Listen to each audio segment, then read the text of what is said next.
Boys. അതെ, കുനുകുന boys. കഥ, രചന, സംഭാഷണം. തൃശൂരിന്റെ രോമാഞ്ച കഞ്ചുകമായ ലൈസൺ തൃശൂർ.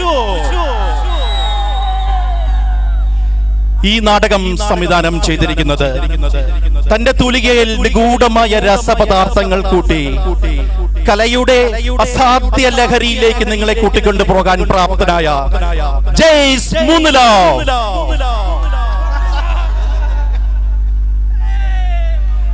പ്രധാന കഥാപാത്രങ്ങളെ അവതരിപ്പിക്കുന്നു. തന്റെ പൗരുഷം കൊണ്ട് മമ്മൂട്ടിയെ പോലും വെല്ലുവിളിച്ച, ഭാരത സ്ത്രീകളെ മാത്രമല്ല വിദേശ വനിതകളുടെ പോലും ചങ്കിടിപ്പ് കൂട്ടുന്ന വയനാടിന്റെ സുന്ദരൻ അരുൺ തോമസ്.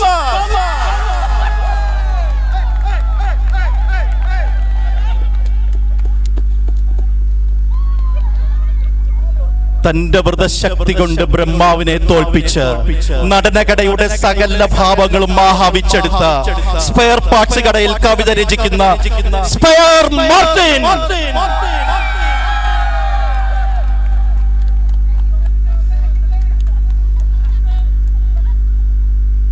കാരിരുമ്പിന്റെ കരുത്തുമായി പാറക്കൂട്ടങ്ങളെ പോലും മെറ്റൽ കുനകളാക്കി മാറ്റുന്ന മെറ്റൽ മണി.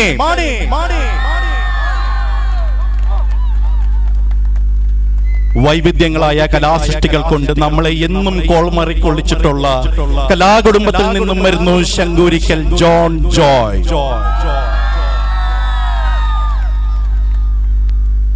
വിമാനത്താവളങ്ങളെ പോലും തന്റെ നടന കലയുടെ വൈഭവം കൊണ്ട് കളിയരങ്ങുകളാക്കി മാറ്റുന്ന എറണാകുളത്തിന്റെ സ്വന്തം പുത്രൻ ജോമി.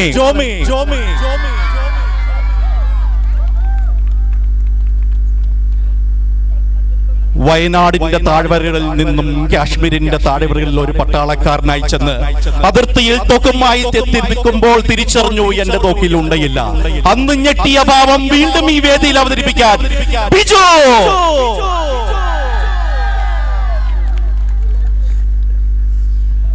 അതെ, ഞങ്ങൾ നിങ്ങളുടെ മുന്നിൽ അവതരിപ്പിക്കുന്നു കുനുകുന ബോയ്സ്.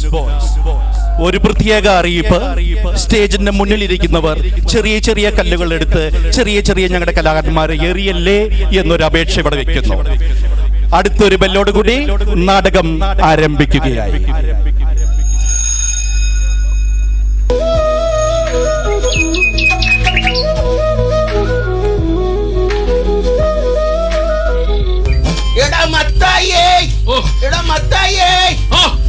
ഞാൻ വിളിച്ചത് നീ കേട്ടില്ലേ? മോള് വല്ലവന്റെ ഒളിച്ചോടി പോയെന്ന് നിങ്ങളെ മൂത്ത മോൻ എന്നോട് കാവിൽ നിർത്തിയിരിക്കുക. അതിന് നിങ്ങൾ എന്റെ മെക്കിട്ട് കയറാൻ പറയുന്നത് കേട്ടോ.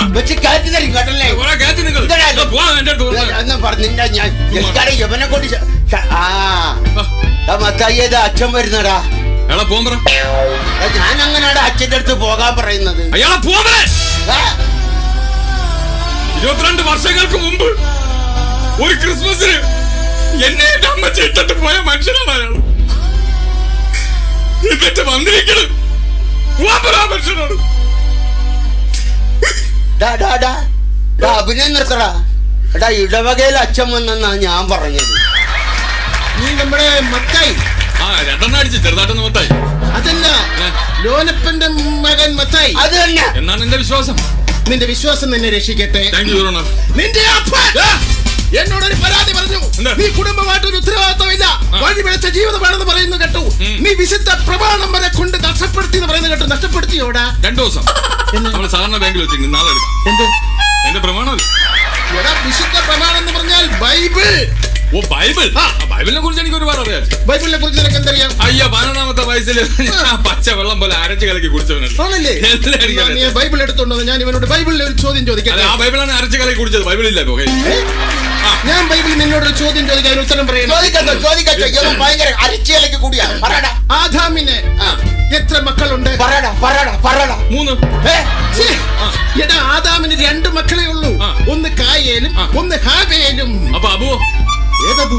ആദാമിന്റെ മകൻ അബു. എടാ, അത് സലീംകുമാറിനോട് എന്നോടാണ് ചോദിക്കുന്നത്. സലീംകുമാറിന്റെ പടത്തിലെ കാര്യം കറിയപ്പ പിരിഞ്ഞു വന്ന് ഇവനോട് പറഞ്ഞിട്ട് കാര്യമില്ല. മക്കളൊക്കെ വല്ലതൊക്കെ തരുന്നുണ്ടോ? മൂത്തവൻ അമേരിക്കയിലല്ലേ? അവ ഒന്നും തരാറില്ലെന്ന്. പിന്നെ ഇളയവൻ അവന് ഇടക്കിടക്ക് തരണമെന്നുണ്ട്. ഞാൻ കൊള്ളാതെ അങ്ങ് ഒഴിഞ്ഞു മാറി. കുടുംബത്തിൽ ദൈവവിശ്വാസങ്ങൾ വളരെ കുറവാണ്. നിങ്ങളും ദൈവങ്ങളുമായിട്ട് ഒരുപാട് അടുക്കുന്നില്ല. ഞാൻ ചെറിയൊരു ഒരു ഉദാഹരണം പറഞ്ഞു തരാം. പണ്ട് ഞാൻ സുന്ദരമായ ഒരു കിളിയെ വളർത്തിയിരുന്നു. ആ കിളി വർഷങ്ങൾക്ക് ശേഷം പറന്നകന്നു പോയി. അത് കഴിഞ്ഞ് ഞാൻ ഒരു അണ്ണാനെ വളർത്തി. ആ അണ്ണാനും വളരെ സുന്ദരനായ ഒരു അണ്ണാനായിരുന്നു. അതും വളർന്ന് വന്നപ്പോൾ അതും എങ്ങാണ്ടോട്ട് ചാടിപ്പോയി. അത് കഴിഞ്ഞ് ഞാൻ ഒരു മരം വളർത്തി. അതും ചാടിപ്പോയ മരം എന്ന ചാടിപ്പോയ തവളയാണോ? മരം വളർത്തി. ആ മരം പടർന്ന് പന്തലിച്ച് വലുതായപ്പോൾ വർഷങ്ങൾക്ക് മുമ്പ് പറന്നുപോയ ആ കിളി ആ മരത്തിൽ വന്ന് ചേക്കേറി. ചാടിപ്പോയ അണ്ണാനും ഈ മരത്തിൽ വന്ന് ചേക്കേറി. ഇതിൽ നിന്ന് എന്ത് മനസ്സിലായി? ഇതിൽ നിന്ന് എനിക്ക് വേറൊരു കഥയാണ്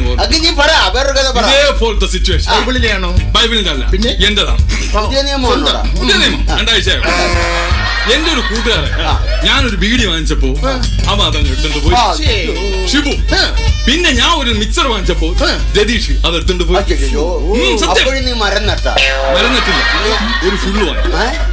അപ്പൊ രതീഷ് ബീഡിയും കൊണ്ടുവന്ന് അവിടെ ചേക്കേറി. അവൻ മിച്ചറും കൊണ്ടുവന്ന് ഇവിടെ ചേക്കേറി. അന്ന് രാത്രി ഞങ്ങൾ ഒരുമിച്ച് ചേക്കേറി. നിന്റെ കൂട്ടുകെട്ടാതെ മദ്യപാന്മാരുമായിട്ടാണ്. നീ ഒരു കാര്യം മനസ്സിലാക്കണം. ഇങ്ങനെ ഓവറായിട്ട് മദ്യപിച്ചു കഴിഞ്ഞാൽ നിന്റെ എല്ലാ കണക്കുകളും ദൈവത്തിന്റെ പുസ്തകത്തിൽ എഴുതി വെക്കും. ഞാൻ ഇന്ന് വരെ ആരെയും ഓസിന് അടിച്ചിട്ടില്ല. പിന്നെന്തിനാണ് ദൈവം അവിടെ കണക്ക് പുസ്തകത്തിൽ അതിന്റെ കാര്യമൊന്നുമില്ല കേട്ടോ. എന്റെ പൊന്നു മത്തായി, നിന്റെ ശ്വാസത്തിന് വരെ മദ്യത്തിന്റെ മണമാണല്ലോടാ. നീ എങ്ങനെ സ്വർഗത്തിൽ പോകൂടാ? ഇവിടെ നിന്ന് ശ്വാസം പോയിട്ടല്ലേ നമ്മൾ സ്വർഗത്തിൽ പോണത്. പിന്നെ അവിടെ നാറുമില്ലല്ലോ. എന്റെ മോനുണ്ടല്ലോ അവനാണെങ്കിൽ പാട്ടും കൂത്തൊന്നും പറഞ്ഞ് ഇങ്ങനെ നടക്കുകയാണ്. അവന് ഇടവകയുടെ ഒരു പൊതു ശല്യമാണ് കേട്ടോ. അവന് റാപ്പിനോട് മാത്രമാണ്. അച്ഛൻ അവനൊന്ന് ഉപദേശിക്കണം. വിളിക്ക്.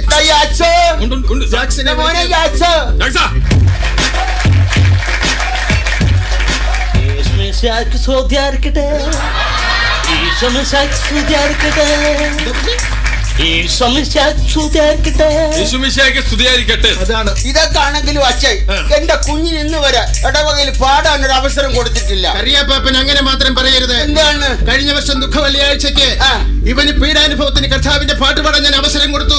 ഇവൻ എന്താ പാടിയെന്നൊന്ന് ചോദിച്ചു. പാടിക്കാണ് മക്കളെ പാടാ. അതൊന്ന് പാടിക്കേ. യേശുനെ യൂതന്മാർ കുനകുന കുനകുന കുത്തി. യേശുനെ യൂതന്മാർ കുനകുന കുനകുന കുത്തി. യേശുനെ യൂതന്മാർ കുനകുന കുനകുന കുത്തി. യേശുനെ യൂതന്മാർ കുനകുന കുനകുന കുത്തി. കുനകുന കുത്തി ഏ കുനകുന കുത്തി. കുനകുന കുത്തി ഏ കുനകുന കുത്തി ഏ കുനകുന കുത്തി. കുനകുന കുത്തി ഏ. ഇവൻ പാടി തീരുകയും ഇടവകയിലെ ഒരു സംഘം ആൾക്കാർ ഭിക്ഷാത്തിയായിട്ട് എന്നെ കുനുകുനെ കുത്താനായിട്ട്. ഇവന്റെ ഈ പാട്ടോടെ കേട്ടോ എനിക്ക് വിശന്നിട്ട് ഒരു രക്ഷയില്ല. കറിയപ്പ കഴിക്കാൻ എന്തെങ്കിലും വെച്ചിട്ടുണ്ട്. പ്രകൃതി സംഗീതമായിട്ടൊന്ന് ലയിക്കാൻ പോവുക. പ്രകൃതി സംഗീതമായിട്ടൊന്ന് ലയിക്കാൻ പോവുക. തിരിച്ചു പറഞ്ഞേ മോനെ.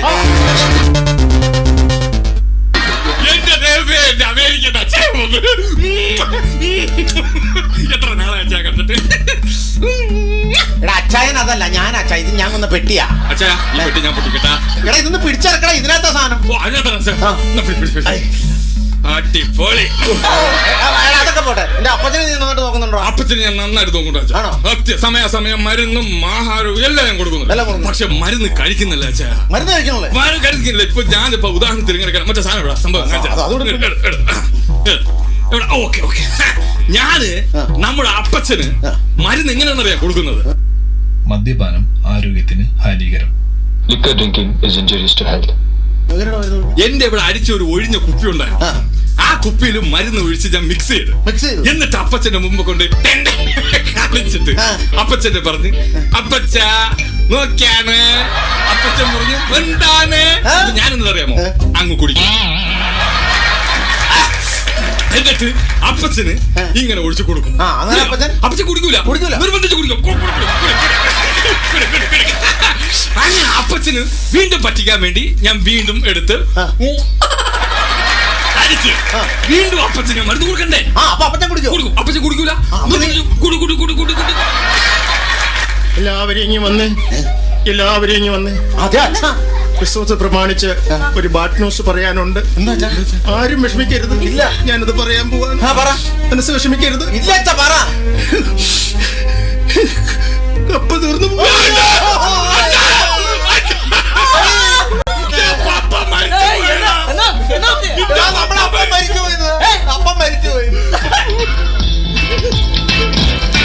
എന്റെ അപ്പൻ എന്നെ വിട്ടുപോയേ, എന്റെ അപ്പൻ എന്നെ വിട്ടുപോയേ, എന്റെ അപ്പൻ എന്നെ വിട്ടുപോയേ, എന്റെ അപ്പൻ എന്നെ വിട്ടുപോയി.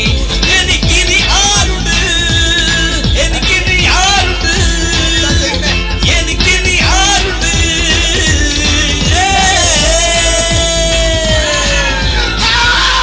എന്നെ വിട്ടുപോയില്ലേ, എന്റെ അപ്പൻ എന്നെ വിട്ടുപോയില്ല. എന്റെ അപ്പൻ എന്നെ വിട്ടുപോയില്ല. നിങ്ങളുടെ പപ്പ തീർന്നു പോയെന്നല്ല ഞാൻ പറഞ്ഞത്, കപ്പ തീർന്നു പോയെന്ന്. നാട്ടിൽ വന്നിട്ട് കപ്പപ്പുഴുക്ക് തിന്നാൻ വേണ്ടിട്ടാണല്ലോ ഞാൻ ഇങ്ങോട്ട് വന്നത്. ആ കപ്പ മൊത്തം തീർന്നു പോയി. മൈക്കിൾ വന്നോടാ. മൈക്കോ? മൈക്കിലല്ല, ഫ്ലൈറ്റിലാണ്. മൈക്കിൾ വന്നോന്ന്. ആ അതാപ്പോ ഞാൻ വന്നപ്പോ. ഈ ആകെ വെളുത്ത് സുന്ദര കുട്ടനായല്ലോ. അവിടുത്തെ കാലാവസ്ഥ എങ്ങനെ? മക്കളെ ആ എന്നാ പറ്റാ? അമേരിക്കയിലൊക്കെ ക്രിസ്മസ് ഒക്കെ ഉണ്ടാടാ. എന്റെ അപ്പച്ച ഇവിടെ വല്ല ക്രിസ്മസ് ആണോ? അമേരിക്കയിലെ ക്രിസ്മസ് ആണ് ക്രിസ്മസ്. അടിച്ചുപൊളി. അടിപൊളിയാ. അവിടെ സ്റ്റാർ ഒക്കെ ഇടൂടാ മക്കളെ. അപ്പച്ച അവിടത്തെ സ്റ്റാർ ഞാനല്ല, എന്റെ മേളിലൊരു സ്റ്റാർ ഇല്ല. വേറെ സ്റ്റാർ ഇല്ല. മക്കളെ നമ്മുടെ ഇവിടുത്തെ പോലെ ക്രിസ്മസിന് അവിടെ മത്സരങ്ങളൊക്കെ ഉണ്ടാകും. പിന്നെ അവിടെ ഭയങ്കര മത്സരം. ആ. നിങ്ങളുടെ പെൺപിള്ളയുടെ പേരെന്നാ? ജെഫ്രി. അല്ലാതെ റെഫറി ഒന്നും അല്ലല്ലോ. വിസിലടിക്കുമ്പോ തന്നെ നിങ്ങളുടെ അവിടെ പുറകെ നടക്കാൻ വേണ്ടി ആവശ്യമില്ല അവനോട്ട് വഴക്കൂടാ നിൽക്കുന്നു. കാര്യം നിനക്കറിയോ അവിടെ? ഇവൻ ഭയങ്കര റേപ്പാണ്. എന്റെ പിള്ളേർക്ക് ഇങ്ങോട്ട് വന്നു കഴിഞ്ഞാൽ അവരെ കല്യാണം വരെ മുടങ്ങി പോകും. ഈ പരിപാടി നീ അവന്റെ പാട്ട് കേട്ടിട്ടില്ല? ഇല്ല. മൈക്കിളൊന്ന് പാടാ. എന്താ പറയാ, എന്താ പറയാ, എന്താ ഇപ്പ ചെയ്യാ, എന്താ ഇപ്പ ചെയ്യാ, കൃപയെന്നല്ലാതെ, കൃപയെന്നല്ലാതെ എന്നാ പറയാനാന്നേ, എന്നാ പറയാനാന്നേ, എന്താ പറയാ, എന്താ പറയാ, എന്താ ഇപ്പ ചെയ്യാ, എന്താ ഇപ്പ ചെയ്യാ, കൃപയെന്നല്ലാതെ, കൃപയെന്നല്ലാതെ എന്നാ പറയാനാന്നേ, എന്നാ പറയാനാന്നേ. യേശു എന്നെ കണ്ടു, യേശു എന്നെ കണ്ടു, തന്റെ ചങ്കു തന്നു, തന്റെ ചങ്കു തന്നു, ചോര കൊടുത്തെന്നെ, ചോര കൊടുത്തെന്നെ, തന്നെ സ്വന്തമാക്കി, തന്നെ സ്വന്തമാക്കി. ഉള്ളത് പറഞ്ഞാൽ ഞാനൊരു തല്ലിപ്പൊളിയാണ്, അപ്പന്റെ സ്നേഹം എന്നെ മാറ്റിമറിച്ചു. ഉള്ളത് പറഞ്ഞാൽ ഞാനൊരു തല്ലിപ്പൊളിയാണ്, അപ്പന്റെ സ്നേഹം എന്നെ മാറ്റിമറിച്ചു. എന്താ പറയാ, എന്താ പറയാ, എന്താ ഇപ്പ ചെയ്യാ. ഒരു പിതാവിൻ്റെ സ്നേഹം ആരാലും തിരിച്ചറിയപ്പെടാതെ പോകുന്ന ആ വാത്സല്യ സ്നേഹം നമ്മുടെ അപ്പനായാലും നമ്മുടെ വികാരി അച്ഛനായാലും നൽകുന്ന ആ പിതൃസ്നേഹം ഞങ്ങളുടെ നിങ്ങൾക്കുള്ള പെരുന്നാൾ സന്ദേശവും അതുതന്നെയാണ്. We wish you a happy feast.